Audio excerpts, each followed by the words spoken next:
이번 강의는 11월 25일 기독교 윤리 대체 수업을 위한 영상 강의입니다. 지난 서울에서 낙태의 윤리적 문제를 앞부분을 다루게 되었는데, 이번 영상 강의에서는 낙태에 선행하는 성의 문제, 이것이 보다 더 중요한 문제라고 생각이 되어서 성담론의 문제를 취급하도록 그렇게 하겠습니다. 낙태에 선행하는 중요한 그 주제가 하나 있는데, 그 주제가 성 문제입니다. 여러 신학자들이나 기독교 교회 전통에서 성에 대한 문제가 어떤 방식으로 이해되어 왔는지, 그와 같은 문제들을 좀 다루도록 그렇게 하겠습니다. 자, 그러면 이어서 강의를 시작하도록 하겠습니다.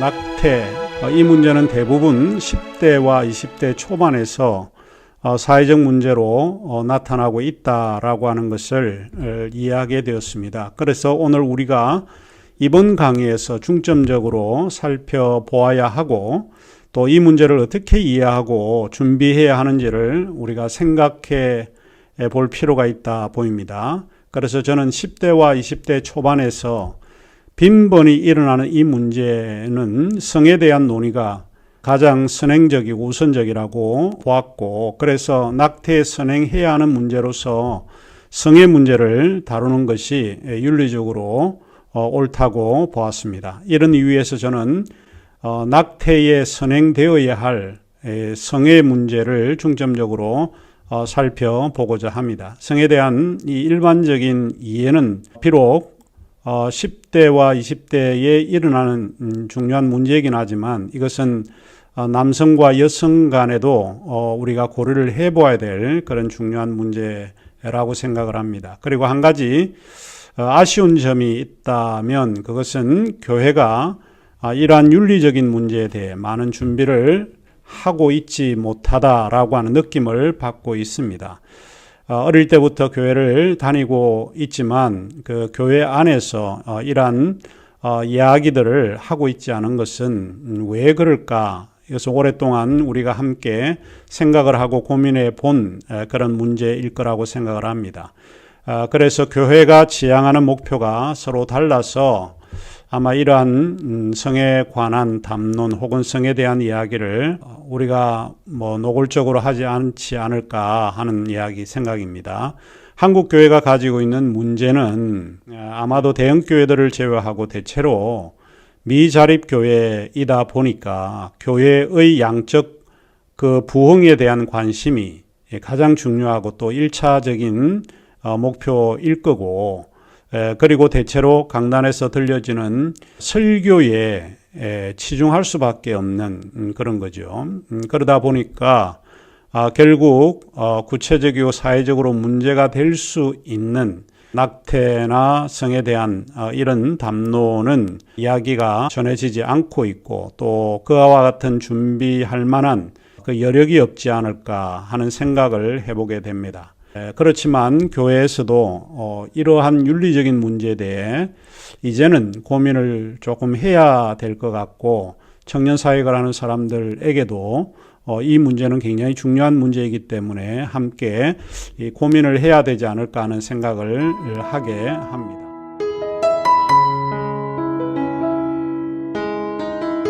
낙태에 앞서서 선행적으로 물어야 할 질문들이 한 세 가지로 요약이 되어질 수 있는데, 첫째로 우리에게 성을 허락하신 하나님의 목적은 무엇인가 하는 것이고요.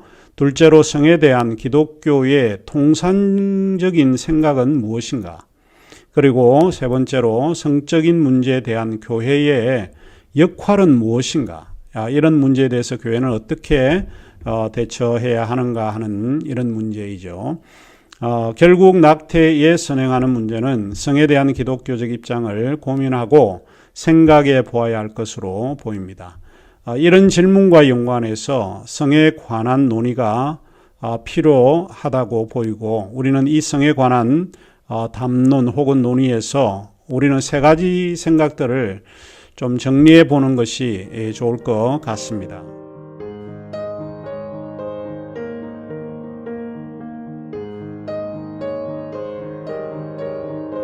우리는 첫째로 성에 대한 역사적인 입장, 즉 기독교 역사에서 성에 대한 의식이 무엇이었고 어떻게 이야기가 되고 있는지 이런 문제를 살펴보는 것이 필요합니다. 왜냐하면 역사를 공부하는 것은 현재를 다시 우리가 재조명할 수 있기 때문에 좀 과거에 어떻게 성에 대해서 이야기가 되었나 하는 것을 살펴보는 것은 좀 필요하다고 보이고요. 두 번째 생각으로서는 성의 정서적 및 신학적인 입장이 무엇인지 이해하는 것이 또 필요합니다. 기독교인들은 우리가 가지고 있는 규범이 성서이기 때문에 또 성서를 통해서 또 신학적인 그런 의미를 찾는 것이 좀 필요하지 않을까 하는 것입니다. 그리고 마지막으로 실천적인 그런 의미에서 성에 대한 담론이 낙태 문제와 연관해서 어떤 방향으로 가야 하는지를 살펴보는 것이 좀 필요하다고 보입니다. 이 문제는 교회가 어떤 역할을 사회에 해야 하나 하는 그런 문제로 좀 고민을 하게 하는 질문인 것 같습니다. 자, 역사적으로 기독교는 성에 대해서 다소 엄격한 입장을 보였던 것처럼 보입니다. 물론 기독교 역사에서는 이 엄격성이 금욕주의적인 입장을 보인 것도 있고 그러지 않은 측면도 없지 않아 있지만 대체로 상당히 성에 대해서는 엄격한 이런 규칙을 적용을 했던 것처럼 보입니다. 초기 기독교는 헬레니즘의 문화의 영향을 받고 있었기 때문에 그 시대의 문화와의 상호작용이 있었을 것으로 보입니다. 특히 헬라 철학에서 이원론의 사상이 그 당시에 가장 지배적이었는데 이 사상은 다른 물질적인 것과 마찬가지로 성을 죄악시하는 것으로 드러났습니다. 보이는 세계와 보이지 않는 세계에서 보이는 세계는 선한 것으로 인식이 되어지고 보이지 않는 세계는 악한 것으로 인식되었기 때문입니다. 그리고 무엇보다도 이 이원론적 입장이 초기 기독교 사상에서 좀 살펴보게 되면 영혼이라고 하는 것은 선한 것이지만 육체라고 하는 것은 상당히 악한 것이라고 단정을 해왔던 것입니다. 육체가 악하기 때문에 육체와 관련된 그런 욕망인 식욕이나 성욕 등은 악한 것으로 여겨졌다는 것을 자연스러운 그런 현상이었습니다. 그래서 성은 억압하는 형태로 나타나지 않았나 하는 생각을 하게 됩니다. 가장 이원론적 성향을 드러난 두 사상가를 들라라고 하면 아무래도 2세기의 교부신학자인 오리겐과 또 그리고 4세기 말에서 5세기에 활동을 했던 성 어거스틴일 것입니다. 그래서 우리는 이 어거스틴과 오리겐 이 두 사람의 이야기를 통해서 시간상 우리가 모든 역사를 다 들여다볼 수 없기 때문에 이 두 사람만을 선택적으로 좀 살펴보면서 기독교 초대는 어떻게 성에 대해서 이해했는가 하는 것을 살펴보는 것이 필요할 것 같습니다.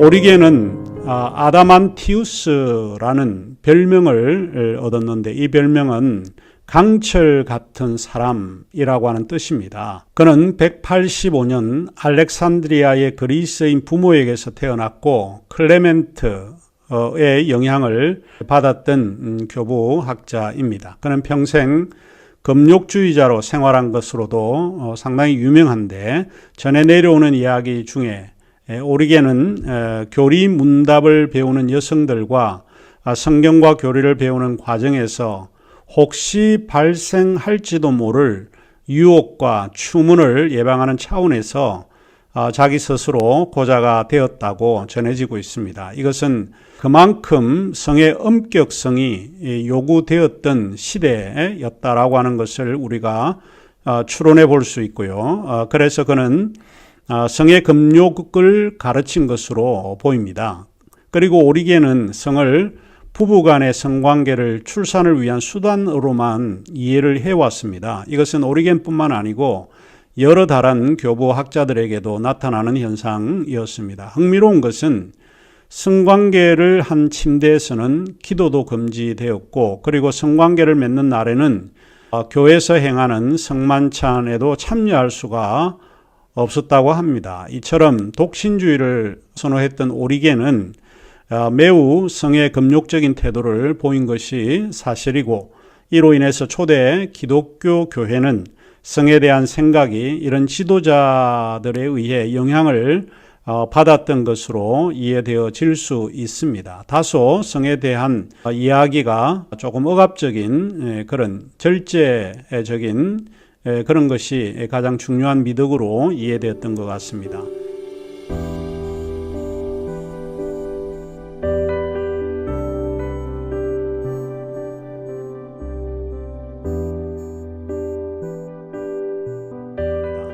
그 다음에 초기 기독교 역사에서 어거스틴은 성의 역사적 이해에서 상당히 중요한 인물입니다. 어거스틴은 354년 11월 13일 히포에서 그리 멀지 않은 로마 제국의 지방 소도시인 타카스테의 평범한 가정에서 출생을 했습니다.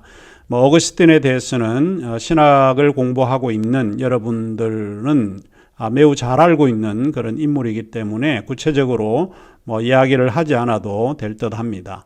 그는 여러분이 알고 있듯이 카르타고에서 수사학을 공부를 했습니다. 수사학자가 되기로 마음을 먹고 또 자기의 명예를 위해서 그런 일로 평생을 마치기로 결심을 하게 되지요.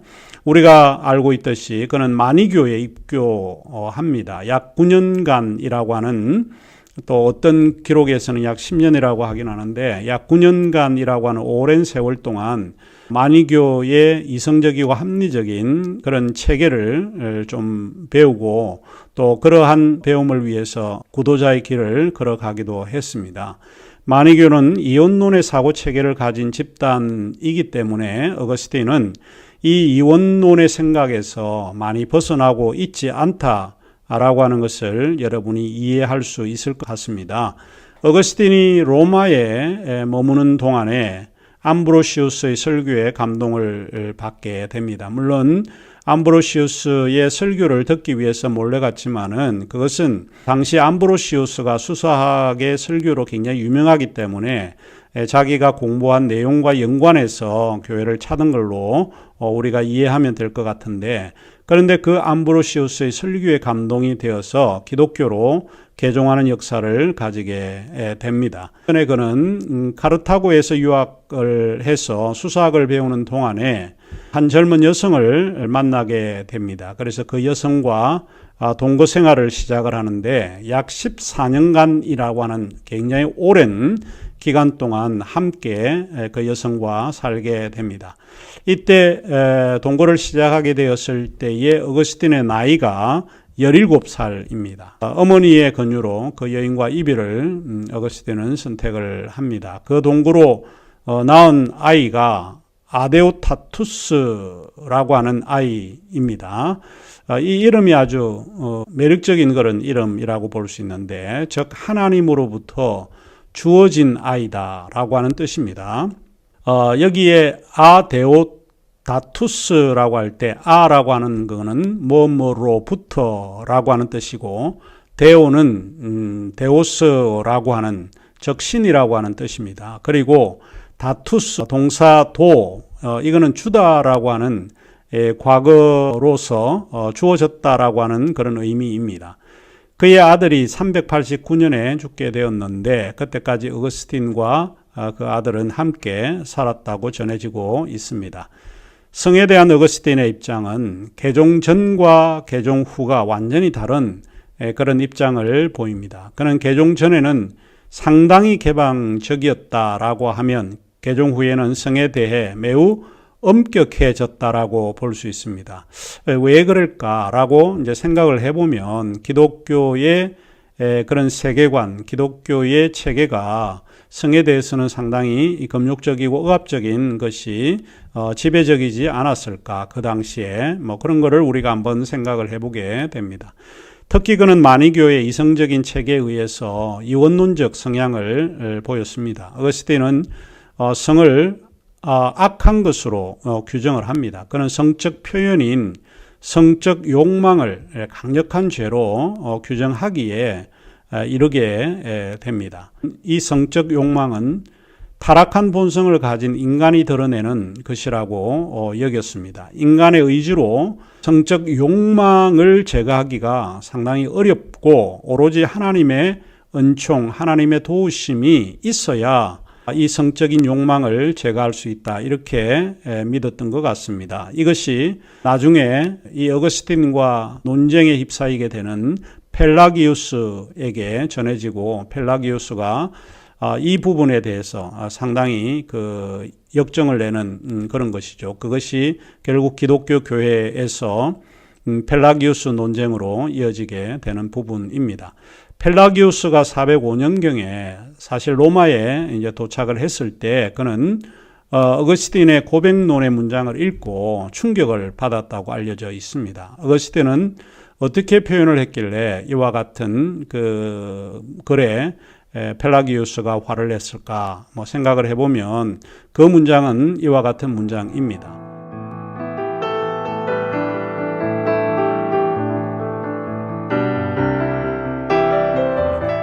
나의 바라는 바 모든 희망은 당신의 넘치는 은총 안에 거하는 것이요 다만 그것만이 나의 희망입니다. 당신이 명령하시는 바요 당신이 바라시는 바를 명령하소서. 당신은 우리에게 성욕을 절제하도록 명령하셨으나 실제로 하나님께서 할 수 있도록 해주지 않으면 아무도 그것을 절제할 수 있는 자가 없다는 것을 내가 알았습니다.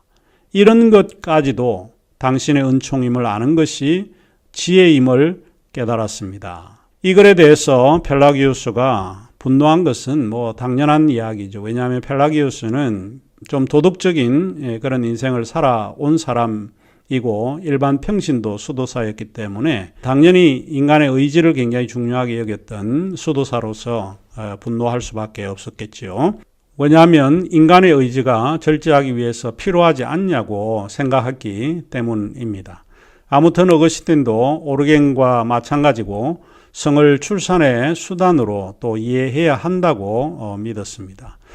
그리고 기독교 역사에서 중세 시대는 성에 대해서 더욱더 억압적이고 엄격했던 태도를 보였던 시기입니다. 아무래도 중세 시대에서는 토마스 아퀴나스를 이야기하지 않고는 성에 대한 생각을 알 수 없을 듯 합니다. 아퀴나스는 성에 대한 입장은 한층 더 진일보한 면모를 우리에게 보여주고 있습니다. 그에 따르면 성이 생식을 위해 필요한 것이기 때문에 성적인 표현들 자체는 악한 것이 아니었다라고 믿었습니다. 하지만 성욕은 도덕적인 행위들을 동반하기 때문에 인간이 반드시 성관계를 통해 자녀를 출산하는 일에 참여할 필요는 없다, 이렇게 보았습니다. 이러한 그의 주장은 한마디로 결혼하는 것보다는 독신으로 사는 것이 더 바람직한 것이다 라고 말하고 있었던 것이죠.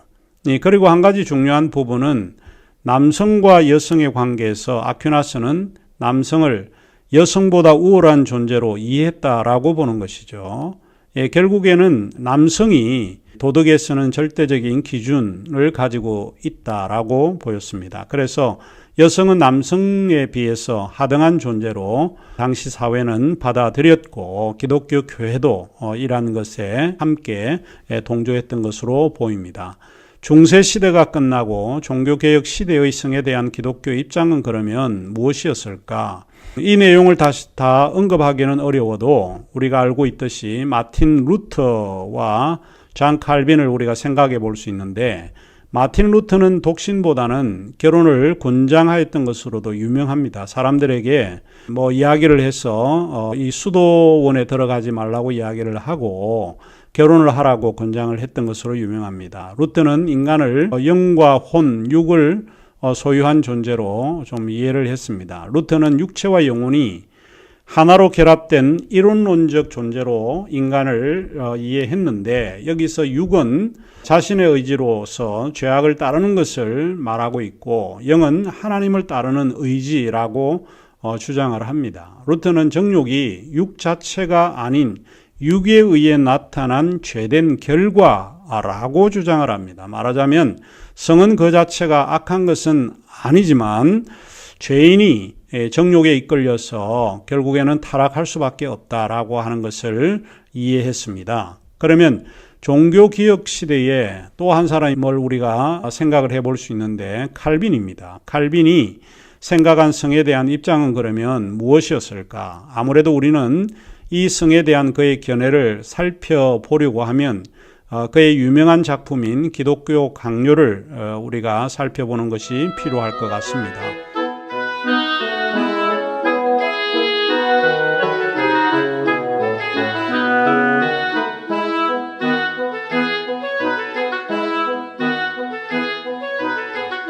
특별히 이 성에 대한 이야기, 또 결혼에 대한 이야기는 기독교 강요 제13장에 언급되어 있습니다.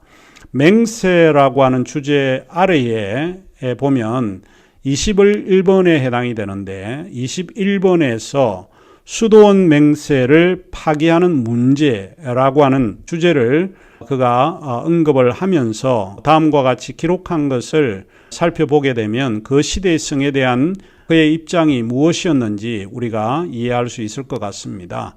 칼빈은 이렇게 적고 있습니다. 제가 한번 읽어드리도록 하겠습니다.